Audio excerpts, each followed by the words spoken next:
Good morning students. आज अपन पढ़ेंगे adiabatic expansion of ideal gas for reversible process.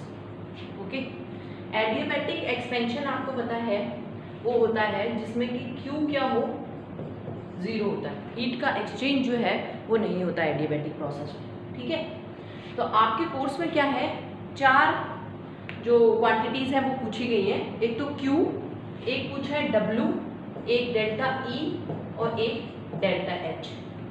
Isothermal process के लिए भी ये चारों क्वांटिटीज़ पूछी गई हैं और एडियाबैटिक प्रोसेस में भी ये चारों प्रॉपर्टी अपन को बतानी है कि इनकी वैल्यू क्या होगी। तो सबसे पहले अपन एडियाबैटिक प्रोसेस में देखेंगे। तो देखो, एडियाबैटिक प्रोसेस में Q तो जीरो होता है। ठीक है, अब आपको पता है according to the first law of thermodynamics delta E is equals to Q plus W। ठीक है, यहाँ पे अपन ने Q जीरो कर दिया तो डेल्टा E किसके इक्वल हो गया, W के। क्यों? क्योंकि Q इज इक्वल्स टू क्या है, जीरो। ठीक है, Q is equals to zero. अब आपको पता है कि एक्सपेंशन हो रहा है, एक्सपेंशन हो रहा है तो work done by the system work कर रहा है। और मैंने आपको बताया कि work done by the system जो एक्सपेंशन वर्क होता है वो कैसा होता है, नेगेटिव होता है। ठीक है, तो वर्क अगर नेगेटिव है तो इंटरनल एनर्जी एक नेगेटिव वैल्यू के इक्वल हो जाएगी। तो इंटरनल एनर्जी क्या हो रही है, डिक्रीज हो रही है, क्योंकि W क्या है, एक्सपेंशन वर्क है जो कि नेगेटिव होता है, नेगेटिव वर्क।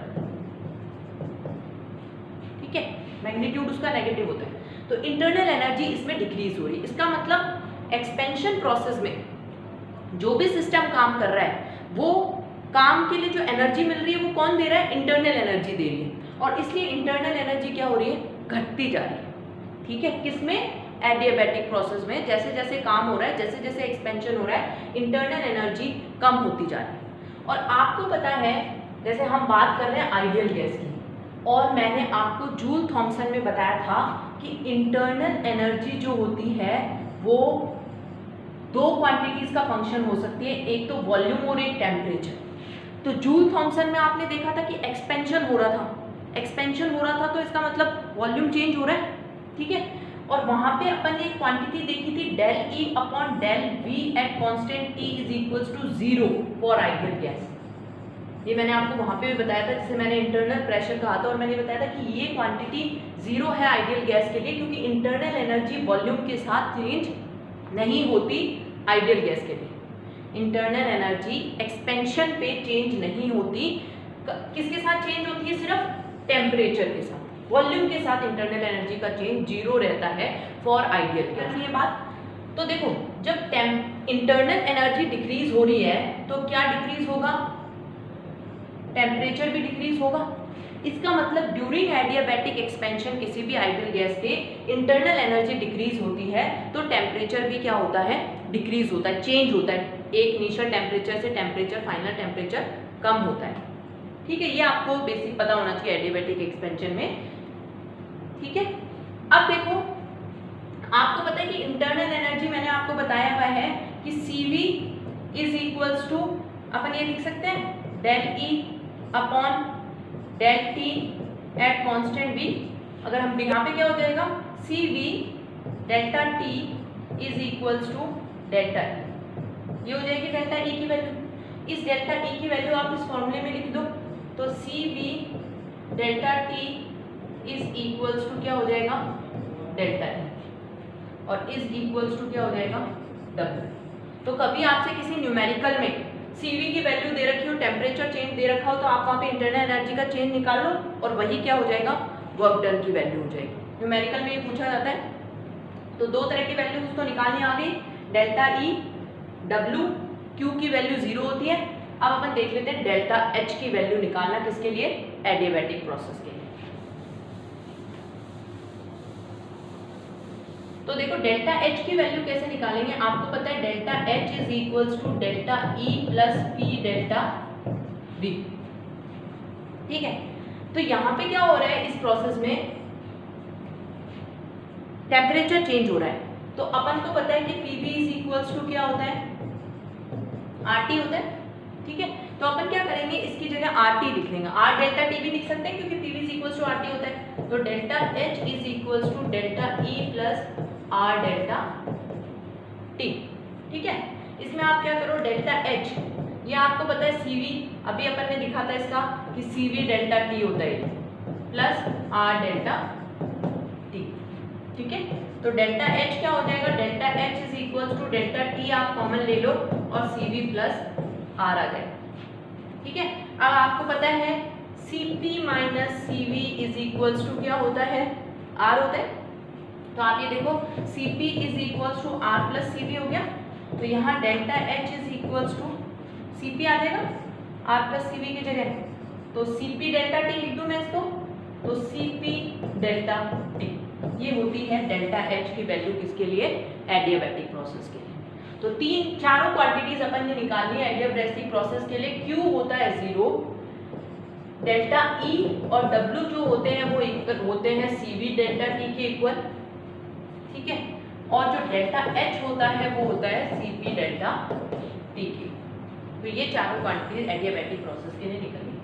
अब क्या है, एडियाबैटिक प्रोसेस में क्योंकि टेम्परेचर चेंज होता है तो एक फाइनल टेम्परेचर पे रिएक्शन पहुंचती है। उस फाइनल टेम्परेचर को निकालने के लिए कुछ रिलेशनशिप प्रेशर टेम्परेचर और मीन्स आप प्रेशर टेम्परेचर और वॉल्यूम और टेम्परेचर के बीच में कुछ रिलेशनशिप अपन अभी निकालेंगे जो आपको फाइनल टेम्परेचर निकालने में मदद करेगा, ठीक है। वो इम्पोर्टेंट है, वो रिलेशंस निकालते हैं अपन एडियाबैटिक प्रोसेस में ही। फाइनल टेम्परेचर निकालने के लिए हमें कुछ रिलेशंस की जरूरत पड़ती है। तो देखो वो रिलेशन कहाँ से निकालेंगे, वो अपन यहाँ से चालू करेंगे।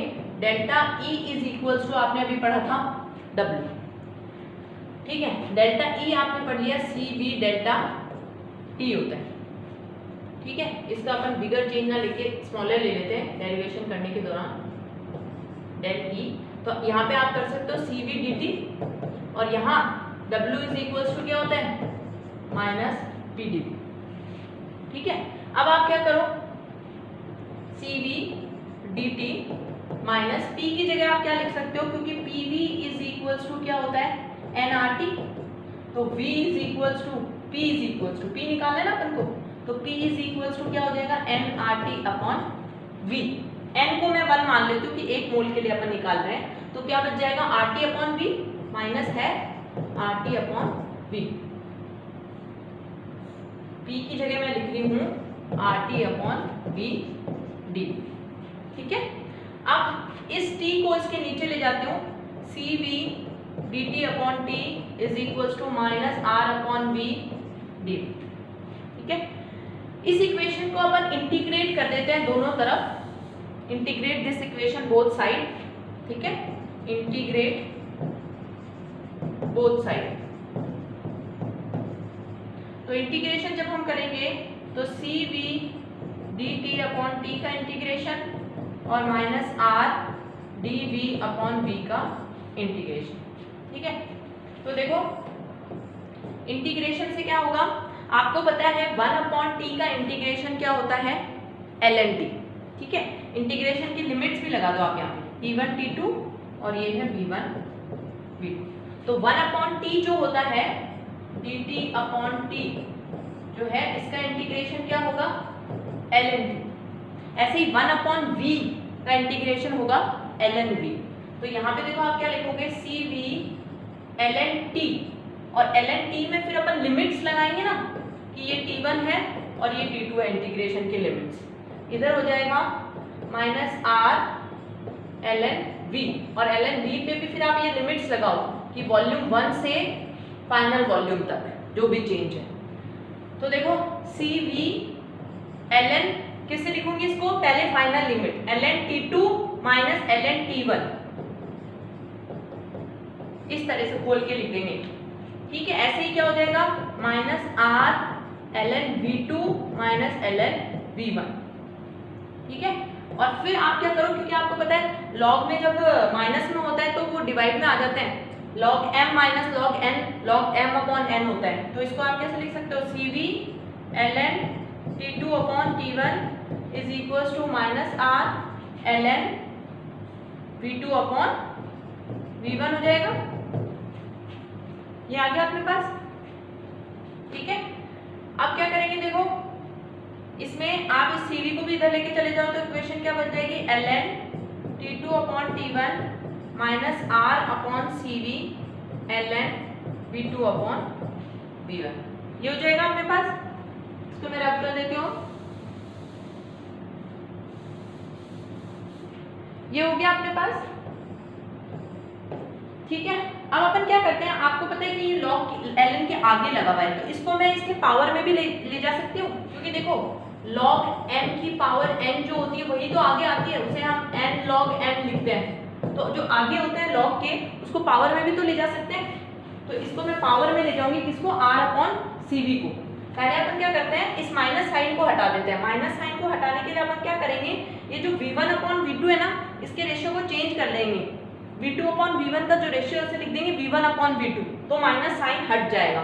तो सबसे पहले मैं माइनस साइन हटा रही हूँ, देखो T2/T1 R/CV, और ये मैंने उसको लिख दिया V1/V2, तो माइनस साइन हट गया। अब मैं क्या करूंगी, इसको मैं कहाँ ले जा रही हूँ, उसकी पावर के फॉर्म में ऊपर ले जा रही हूँ। T2/T1 ln V1/V2 की पावर क्या हो जाएगी, R/CV, ठीक है। और अब क्या होगा, ln कैंसिल हो जाएंगे, तो यहाँ क्या बचेगा, T2/T1 V1/V2 R/CV। इसमें भी देखो आप चेंज थोड़ा सा लिख सकते हो, चेंज कर सकते हो, क्योंकि आपको पता है कि CP minus CV is equals to क्या होता है, R होता है। तो अपन R की जगह देखो क्या लिखते हैं, मैं इसी को सॉल्व कर रही हूँ, देखो इधर R/CV को सॉल्व कर रही हूँ। तो देखो R की जगह अपन क्या लिख सकते हैं, CP माइनस CV/CV, ठीक है। अब इसको डिवाइड को खोल लेती हूँ, एक तरफ तो दे लेती हूँ CP/CV। तो CP/CV जो होता है ना, वो होता है गामा, गामा होता है CP/CV, ठीक है। तो ये CP/CV जो है वो तो हो जाएगा गामा, और माइनस CV/CV जो है वो क्या आ जाएगा, यहाँ पे 1 आ जाएगा। तो अपना जो हो जाएगा वो हो जाएगा R/CV। तो R/CV अपना किसके इक्वल आया, गामा-1 के इक्वल आया। तो इसको अपन इसमें पुट कर देते हैं। तो देखो T2/T1 is equals to V1/V2, और ये जो अपना आया R/CV, इसकी जगह अपन क्या लिख देते हैं, गामा-1। ये बात समझ में आई। R/CV अपन ने यहाँ पे सॉल्व किया है, R होता है CP-CV/CV था ही, तो CP/CV क्या होता है, गामा होता है, ठीक है, जो कि गैसेस के लिए होता है ये गामा। और CV/CV कितना हो गया, 1 हो गया, दोनों के नीचे लिखी, तो ये 1 हो गया, तो गामा-1 हो गई इसकी वैल्यू। इसको मैंने यहाँ लाके लिख दिया, तो आपके पास क्या आ गया, T2/T1 is equals to V1/V2 गामा-1। तो T2 क्या है, फाइनल प्रेशर, ठीक है। तो कभी मान लो आपको इनिशियल प्रेशर दे दिया जाए और वॉल्यूम दे दी जाए, तो आप फाइनल प्रेशर वहां से निकाल सकते हो इस रिलेशन को यूज करके कि फाइनल प्रेशर क्या होगा, क्योंकि वो फाइनल प्रेशर काम आएगा वहां पे CV डेल्टा T में भी, CP डेल्टा T में भी, जब डेल्टा E निकालेंगे, डेल्टा H निकालेंगे। तो इस रिलेशन को यूज करके, अगर आपको वॉल्यूम दे रखा है और टेम्परेचर दे रखा है इनिशियल, तो इसको यूज करके आप फाइनल टेम्परेचर निकाल सकते हो, ठीक है। तो ये जो रिलेशन आया अपना, फाइनली ये रिलेशन को आप ऐसे लिख सकते हो, कैसे लिखोगे, आप लिखोगे, देखो T2, इस V2 को भी मैं उधर लेके जा रही हूँ, V2 गामा-1, ठीक है, is equals to T1 V1, ये T1 इधर ले गई और V1 के ऊपर गामा-1 था ये, ठीक है। तो हम लिख सकते हैं TV, दोनों इक्वल है ना, तो अपन लिख सकते हैं TV gamma is equals to constant, ठीक है। ये एक रिलेशन आया है। अब अपन P और T के बीच में भी रिलेशन निकालते हैं, देखो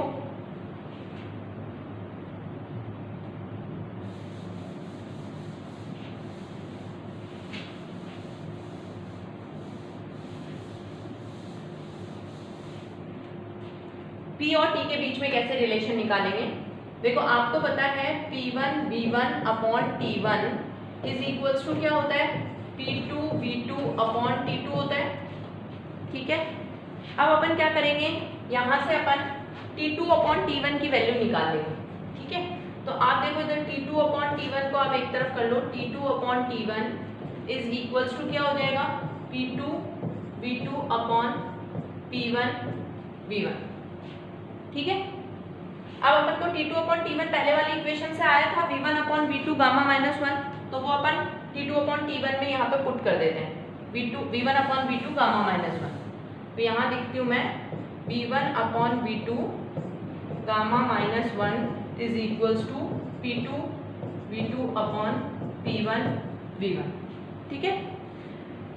अब आप V1/V2 को इधर की तरफ ले जाओ, तो ये हो जाएगा, देखो V1/V2 गामा -1 तो है यहाँ पे, और ये V1/V2 भी इधर आ जाएगा, और इधर रह जाएगा P2/P1। तो इसके ऊपर भी एक पावर है, ये 1 और ये -1 कैंसिल आउट हो जाएंगे, और अपने पास क्या आ जाएगा, V1/V2 gamma is equals to P2/P1, ठीक है। तो इससे अपन एक रिलेशनशिप निकाल सकते हैं, देखो P1 V1 gamma is equals to P2, उस V2 को उधर ले जाओ, V2 गामा, इसका मतलब क्या हो गया, PV gamma is equals to constant. ये दूसरा रिलेशन निकल के आया है P और V के बीच में।